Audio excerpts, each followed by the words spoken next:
क्या त्रिपुरा में ढह गया है लाल किला या मीडिया दिखा रहा है अति उत्साह?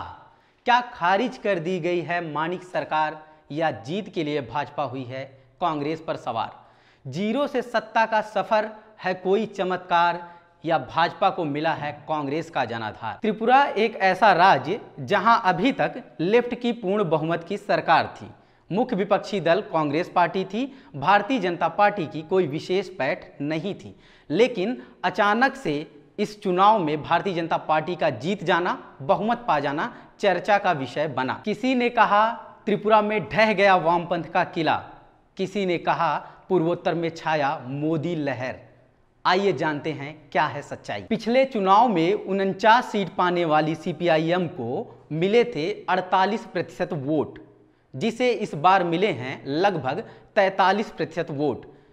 यानी कि मोदी, आरएसएस और बीजेपी की जबरदस्त खिलाफत भरे प्रचार के बावजूद लेफ्ट का वोट घटा महज 5%। मगर 2% से भी कम वोट पाने वाली भाजपा को इस बार मिले हैं 43% वोट शेयर, यानी हुआ है जबरदस्त लाभ। भाजपा के वोट शेयर बढ़े हैं 41%, जबकि सीपीआईएम के वोट शेयर घटे हैं मात्र 5%।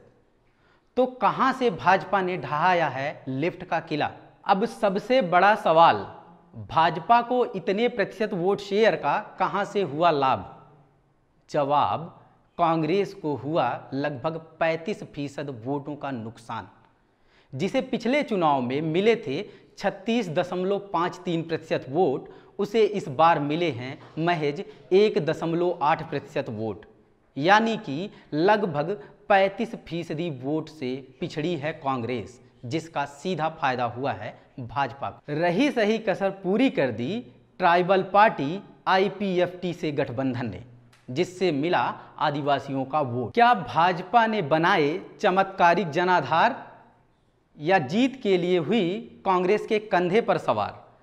पहले शामिल किए कांग्रेसी राजनेता और फिर भुनाए उनके मतदाता। तो संगठन से ज्यादा काम हुआ कांग्रेस के राजनेताओं पर, जनाधार से ज्यादा काम हुआ कांग्रेस के मतदाताओं पर, मुद्दों से ज्यादा काम हुआ चुनावी रणनीति पर, जिससे त्रिपुरा में छा गई भाजपा और अपने प्रमुख जनाधार और वोटर बचाकर भी सत्ता से बाहर हो गई मानिक सरकार। ये थी त्रिपुरा चुनाव पर बोलता हिंदुस्तान की विशेष रिपोर्ट समर राज के साथ।